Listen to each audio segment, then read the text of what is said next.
Sagittarius, welcome to July 2020. Can you believe it? This is Starchaeology Tarot. I am Desi. I will be your Starchaeologist for this July reading. I am interested in one thing, and that is delivering to you a message straight from source that will do nothing but enlighten you, uplift you, encourage you, support you, strengthen you, remind you of who you really are, how strong you are, how magical you are. And this is the message that will best align you with your highest self, your highest path. So if that sounds good to you, keep watching. Also, there's going to be some stuff that resonates with you. There's going to be some stuff that doesn't resonate with you. That's okay. You take the things that are resonant. Those are the things that are meant for you. If something does not resonate, it is just not meant for you. It's meant for someone else watching this video. Also keep in mind that this is good for Sagittarius, Sun, Moon, Rising, Venus. I also encourage you to watch those other placements for you, because you are a complex puzzle and your sun sign is only a piece of that puzzle. So to get a really more accurate, clear understanding of yourself and really deep and introspective look into yourself, I encourage you to watch those other placements. I'm going to take a moment and tune in and shuffle. If you'd like to use this time to set an intention or ask a specific question about July, take the time to do that now. And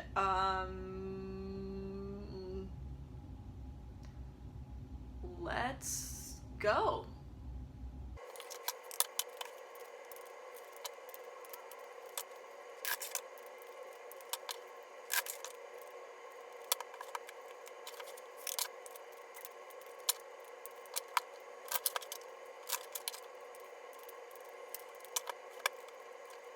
Sagittarius, are you okay? What's happening with you? The beginning of the month, we have the Five of Cups. There is some grief that you are experiencing. I think also for some of you, this is just old sorrow that is coming back up and rearing its head because it's something that is unresolved emotionally in your heart that is really calling out to you to be resolved. It's actually, this card already has an element of like looking only one direction, looking at the cups that are over and not seeing the full cup still standing behind you while you're in a period of mourning. And for as long as you let that period of mourning go on, which should be temporary, if you make it a forever period of mourning, then you run the risk of never seeing those full cups behind you. So already we have that built into this card, this meaning. When you pair it with the Six of Pentacles, which is all about inheriting what is owed to you, money that is owed to you, gifts, earthly abundance that is owed to you, things that are coming your way, and someone specifically being kind to you, a benefactor, a generous benefactor, being kind to you. It's almost like this is those two cups behind this mourner. Whatever this situation is being ignored by you, is not being seen or noticed because you're too focused on the cups that are spilled at your feet in front of you. I also think that for some of you, this has to do with some sort of sorrowful event that happens to have a silver lining, that happens to have some sort of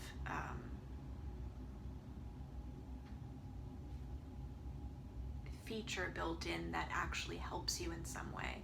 And that's hard for you to accept right now because in the light of this sorrow, this pales in importance. The rewards pale in importance. It's as if, and I'm sorry if any of you are going through this, losing a loved one and being in that state of grief and remorse, but knowing that you inherited property from them because they died, or inherited money because they died. In the moment, it's really hard to see the silver lining of that because, of course, the loss of that person far outweighs any silver lining that is there. That being said, this is a significant thing for you. This is a significant gift to you, reward to you during this time. You know, actually, I want to pull one more card because there are two cards in the middle of your week. We got the Tower and the Hanged One that are so intense. I'm like, what? This is just, there's something we're missing here, I think. I just want to pull one clarifying card for this situation. Is the Tower referring to the grief and the sorrow? Or is it referring to accepting gifts? How does that play into the situation at hand? Please give me a clear, crystal clear answer, Spirit.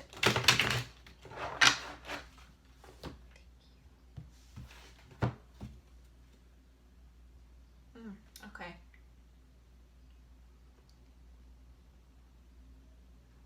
Yeah, we have the Queen of Cups here. So that's an aspect card of the Empress. I'm gonna sneeze. Okay, I'm not gonna sneeze. God, that's so dissatisfying. Okay. We have the Queen of Cups with it, which is an aspect card of the Empress, all about abundance. And of course, being cups, that is water, that is emotion. It's the emotional aspect, the heart aspect of abundance. It's having a full cup inside. And that is what is missing for you right now, because you're still processing this sorrow. You're really processing this grief.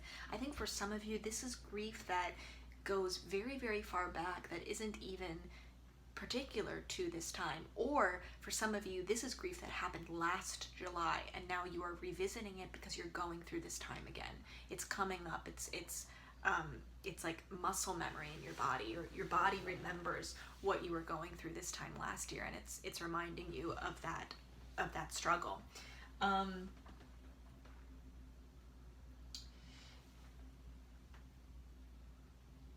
The trouble is that grief, that kind of grieving, and focus on sorrow, it doesn't need to last for, it's meant to be temporary. And in that, it's not that it's like you're gonna go the rest of your life without ever feeling sad about that again, but there's a difference between feeling sad or missing someone or missing something that you lost, versus actually like actively grieving them. Like the process of grief is it is a big energetic output. It is active. It is not passive. It is not passive like reflection and sadness. It is like actively mourning something. And I think culturally we don't really allow for a really proper mourning period. It's like the way that our focus on work, our focus on our careers, our jobs, the way that when we are part of a family and we feel the need to, take care of family, there's little time for ourselves already as it is.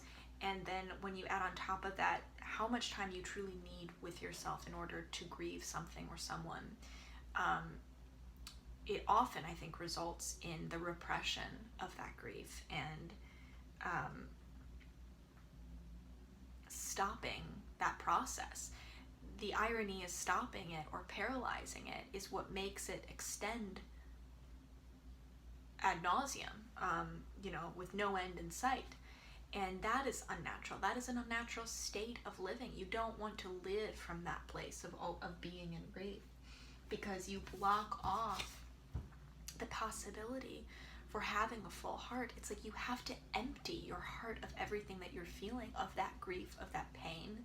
It has to go, because if it doesn't, then your heart isn't empty in order to refill it with joy and with fulfillment and with peace and understanding and all of the things that make you feel secure and stable and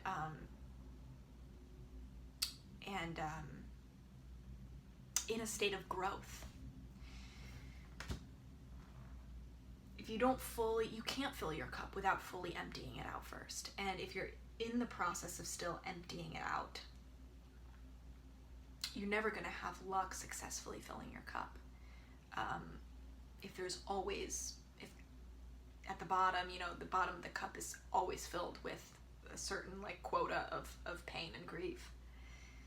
So I think that is keeping you in many ways from receiving help from people, also giving help. The Six of Pentacles is it's like grief it's not only just about not being able to see what's being given to you, like right behind you or right in front of you. It's like you are suddenly unable to be a help to anyone else, because you can't help anyone from that state either of having an empty cup, or a cup that's filled with your own shadows. And I'm hearing too that some people, it's like for some of you, I'm hearing people need you. There are people in your life who need you right now and who miss you, who miss an older version of you. And you're never going to be an old version of you, but you can grow into the next beautiful iteration of yourself. Grief and joy come in waves. It's like the tide. It should always be ebbing and flowing. To be in a stagnant place of either of those things is honestly unnatural. So it's kind of like, I think there's a surrender that needs to happen, a surrender to the tide, so that you're able to acknowledge the abundance that's waiting for you on the other side of this Queen of Cups. You're able to step into this Queen of Cups phase in your life, which is completely free flowing with the abundance in emotional fulfillment and happiness and joy and peace. All those good feelings, that is the abundance in those good feelings that is waiting for you. And that is what makes good things happen to you as well. Being in that state, that internal state, that Queen of Cups internal state, because this is Queen, this is a feminine energy, this is passive, this is not active, like doing things, discipline in your emotional work or in your emotional, being emotional a certain way, like putting that emotion to use. It's like truly just self-reflection and introspection, passively understanding those deep emotions and feeling the abundance of them. And when you feel that on the inside, that is the first step to creating that abundance on your outside. It's like you feel joy first before you experience a reason to feel joy. And this Queen of Cups is this version of you that is waiting,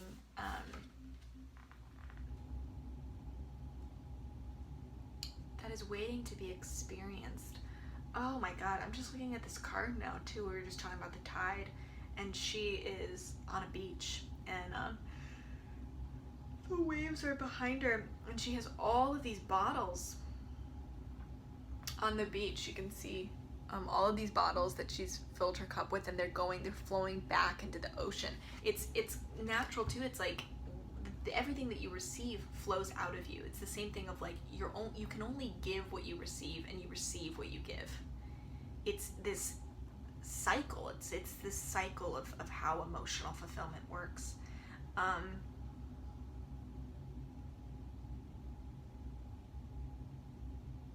And she is able to really process all of these emotions that are set before her, fill her cup with them, and let them go back to where they came from.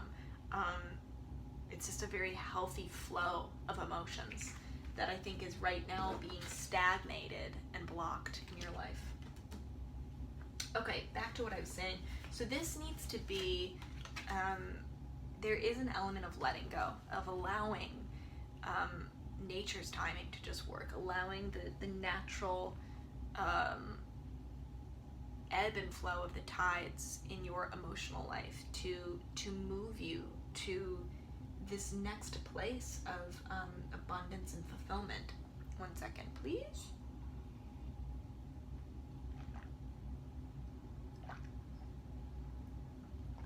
Can you hear me swallowing? It's very loud. And I know that there is an element of letting go here because we got 2 huge letting go cards here, the Tower plus the Hanged One.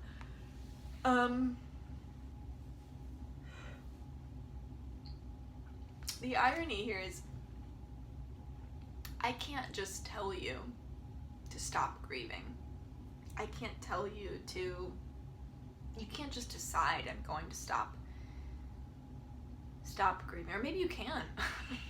I'm not setting a law. I think that that's the point though, is that I can't tell you to do anything. Only you can determine what is the natural course of this grief and the processing of this sorrow. What is the natural course of that sorrow? And for you, because it's not a one size fits all. It's going to be different for you than it would be from anyone else. And so it's very hard to say, this is the way that you do that. These are the steps that you do that. And I think you being aware of this, especially, you know, in this reading, like talking about like, oh, well, the Queen of Cups, I want to get to that point. I want to just be the Queen of Cups. So I better get through this sorrow. I better stop feeling the negative feelings I'm feeling. But it's not, the cards are saying it's not as simple as that, because it's like you are aware, you have the awareness to know the change that needs to happen, but you cannot micromanage the change. You can't decide how this tower is going to fall down. And I think that there is some sort of part of the reason why you are holding on to this grief. Oh my God, can I cross my leg? Part of the reason why you are holding on to this grief is because it's very wrapped up in some sort of logic for you. I think for some of you, it's like you don't want to stop mourning this person or this thing because you have some backwards belief that if you stop feeling this kind of pain on a daily basis, if you let your grief flow through you and out of you, then you lose them even more, or you lose that thing even more by letting yourself fully grieve and get to a place where you're happy. Like, it's almost like a resistance to being happy. Oh, I can't let myself be happy because I feel through my grief connected to the thing that I lost, to the thing or the person that I lost. That is a belief system that you have constructed yourself that is not based in any fact. It's not based in any truth. It really comes from a very fear-based place, and it's something that is not serving you. Whether it's that or something else, I think you know, if you do some reflecting on it, you know what this belief system is. What are the beliefs that you have? And if you need to figure it out, just meditate on this. What are the beliefs that you have surrounding your grief, surrounding the things that make you feel sorrowful? Another way to ask that question is, what does my sorrow mean for me?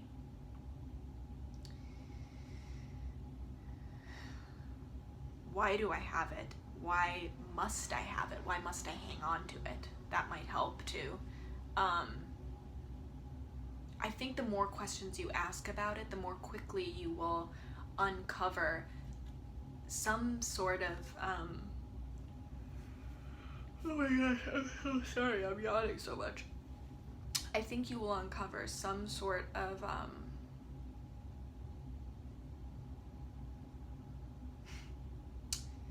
fallacy, false way of thinking. You'll uncover a belief system, a philosophy that you've clung to unknowingly in this state of grief, in this state of sorrow. It's like, how do you intellectualize the feelings that you have? That is also a compass that will point you in the direction of what belief systems are this tower. are represented by this tower here. Regardless, the beliefs that you have built around this sorrow, around this grief, are falling down. They're being challenged, and they're being challenged by this version of you. They're being challenged by the Queen of Cups in you that wants to emerge, that wants to experience abundance in their life, that it knows everything that you deserve, knows that your abundance has no limits, knows that your joy has no limits, knows what an incredibly deep container for love and joy and peace and fulfillment you actually are. This is your higher self. This Queen of Cups is this higher you, and she's challenging the mourner in you, challenging the paralyzed part of yourself, the stalled part of yourself, the stagnant part of yourself. And it's that challenging, it's that inner conflict that is causing this tower to crumble.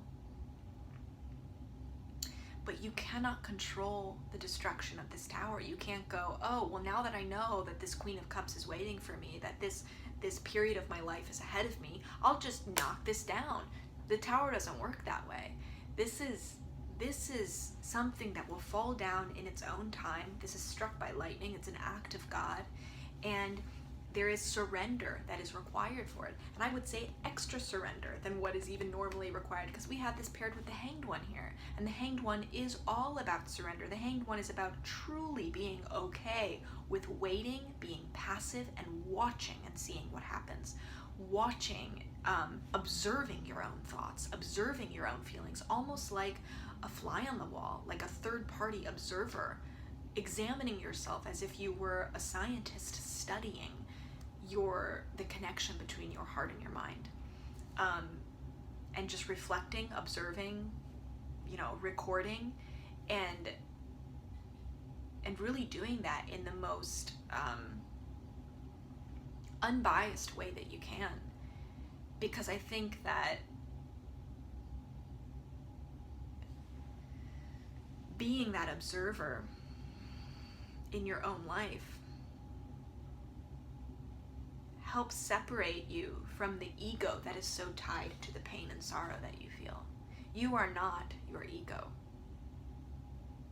You experience that pain and sorrow, but it's the observer watching yourself go through the pain that is actually the real you. It is the observer. It's that higher self. It's like, what is that consciousness?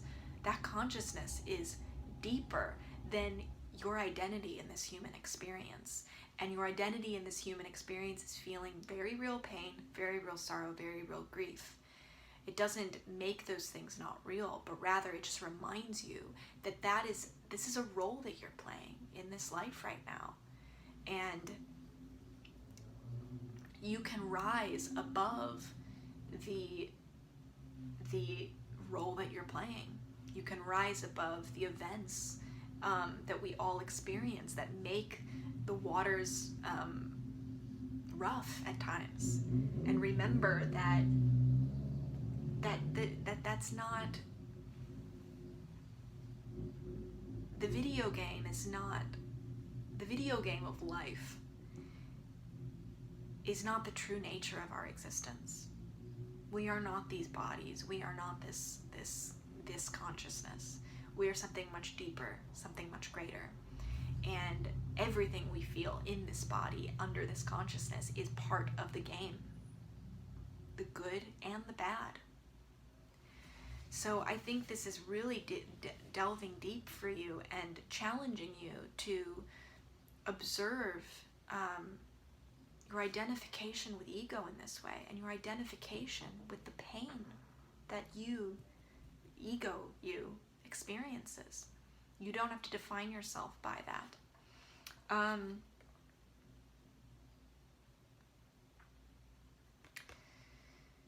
So you cannot force this tower to come down. This is something that is unfolding for you. Be an observer, watch it happen, and be patient. if there's anything that can be done during this time, it is to patiently watch and await it to unfold, not to drive it, not to try to control it, not to try to micromanage it. Because in doing that, you'll miss the blessings of it. You'll miss the gifts of it. You'll miss the help that is coming to you from an outer source. If you're too focused on your own action, you cancel out your receptiveness. You cancel out your passivity, which is a crucial part to the enlightenment of this experience. And both of these cards too are all about enlightenment. This is about this psychological tower falling down and things being illuminated for you. You being able to see how this tower was limiting you in the past. You thought there were certain belief systems that were keeping you safe. You thought, oh, my grief allows me to connect with what I've lost. My grief allows me to define myself in a more simple way rather than asking the much harder question of, oh, who am I really? Because I'm more than one thing. I am this huge complex being. And things become very difficult when you can't define yourself by one thing, like grief. That's just an example that I think will resonate with some of you, I'm hearing. But, it's like, towers protect us in ways from that. Towers protect us from our own self-expansion sometimes. These psychological towers protect us from our own growth. They protect us from understanding. It makes a small space for us. It limits us in a way that makes us feel safe, like we're in control of everything. We understand everything, but that's only because the space that we're living in is so small. We can't see everything. We can't see the huge perspective. There's so much more complex, and takes an entire lifetime to even begin to understand and unravel. So welcome in the expansion. Yes, it's scarier than living in a fishbowl, but it's also so much better. Along with the things that are scary and challenging come the things that are breathtaking and inexplicably beautiful and unfathomably joyful.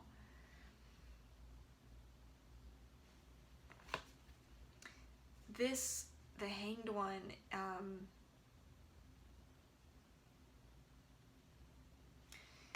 this destruction might stretch out for a period of time for you. And there is no expiration date on it. There is no deadline for it. So don't feel like I have to rush this, I have to micromanage this. This is something that you are going to watch, and what is more important than anything is that you are patient in watching this tower fall down, in observing how this tower falls down. That you are patient and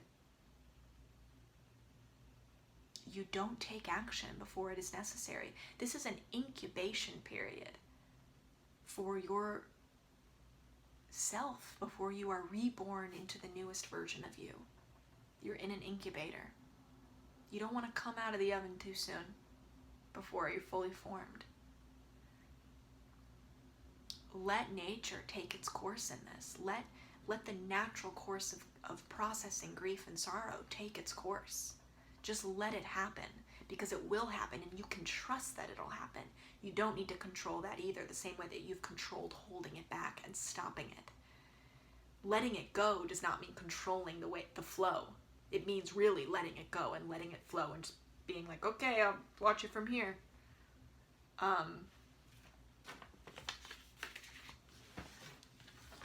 Let's see, one more thing about this. Oh my god, this is gonna be too long of a reading. I can't stop talking about these guys. Because they are so... This is good, you guys. It's really good.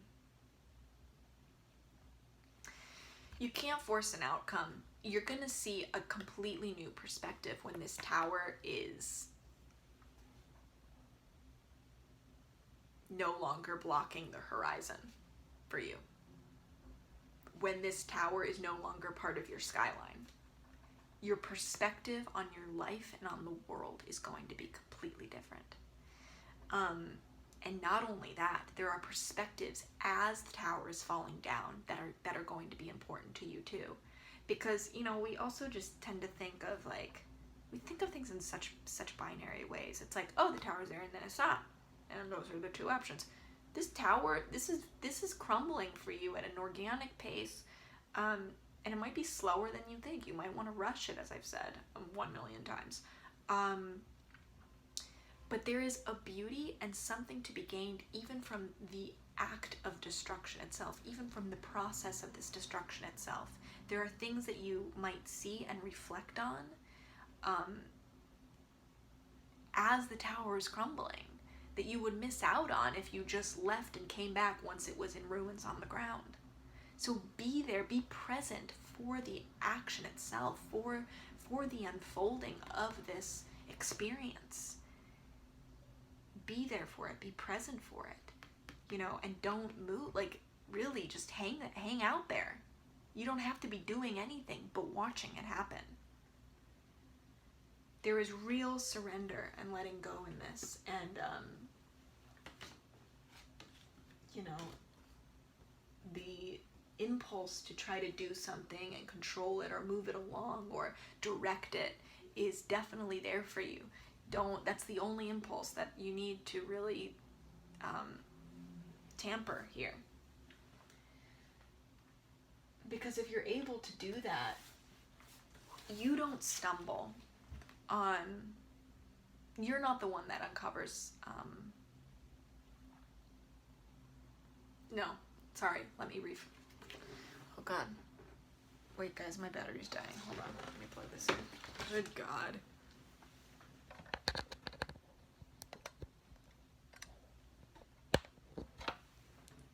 Okay, we plugged it in. What was I saying? I was saying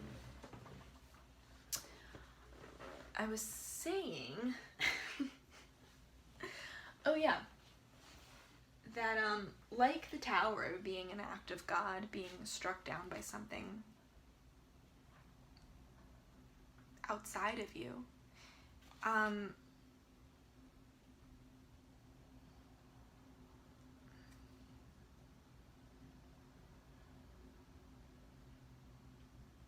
no, sorry, I'm going to rephrase that. There is great reward for you in letting go. This is the best potential outcome of this scenario. I'm hearing like your ability to sit back and do nothing will put you in a position where you can do anything. It's like learning the value of doing nothing, learning the value of just surrendering and letting go puts you in a position where you then experience firsthand the value of doing anything that you want, manifesting anything that you want, and having those rewards of that manifestation just appear to you like a hand out of thin air. I mean, how beautiful to have the Ace of Cups paired here with the Magician. This is our third major arcana card of this reading. It's insane. You are the Magician. You are an incredible manifester, an incredible taker of action. So to have this action card, this card that is purely about like, you think it, you feel it, and it's done. That it's magic creation. To have this card follow these two cards, the Tower and the Hanged One, of complete surrender and passivity is so poetic. I mean, you want to be able to do anything, and you do that by actually being very discerning about the action that you take. You don't do everything to do the thing. This is what I'm hearing right now. Don't feel like you have to do everything in order to be able to do anything. You don't need to do everything in order to be able to do anything. In fact, it will hurt you to try to do everything.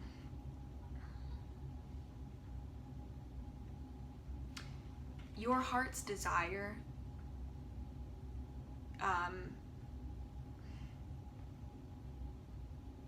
if you're able to do this, your heart's desire will be handed to you. I know that's a big thing I'm saying here, but to have these cards paired together is like insane. I mean, it's just like, feel it in your heart and it's done. Feel it in your heart, decide what it is that you want the hand of God to reach out and give to you, and it's done. You are making that happen. You are making that happen, and not necessarily by action. You're making it happen by inaction. You're making it happen by being very conscious and deliberate about what you feel and what you think. You're being conscious and deliberate about the towers that you build from now on, and the towers that you choose to knock down. Or rather, that you allow to be knocked down, that you allow to be destroyed.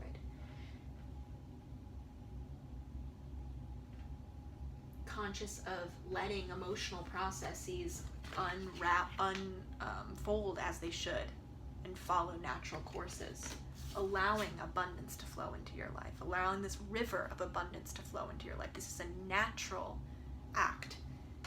Keeping it from flowing is far more work than letting it flow. And yet all of the action that you've done up until this point has only contributed to keeping it from flowing, rather than you stepping back, not interfering, and letting it flow. It's not your job to make it flow.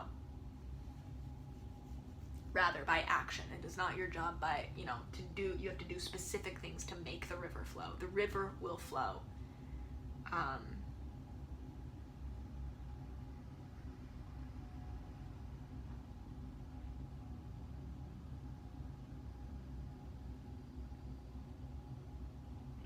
The river will flow. It's really just a matter of if you turn to face it or not. I'm just noticing in this card too, there is a river flowing right in front of this character. But they are not looking up to see it because they are focused on the cups, the fallen cups. So dream it and do it, Sagittarius. This is beautiful. This is really beautiful, and you have the potential to undergo an incredible, deep, deep shift inside yourself this month. And I hope that for you, because I feel like it will do nothing but open doors and make you remember the magic of you. Remember who you really are and what you are really capable of. You are a magician. You are a magician. You don't need to depend on anyone else to work magic in your life or give you permission to work magic in your life.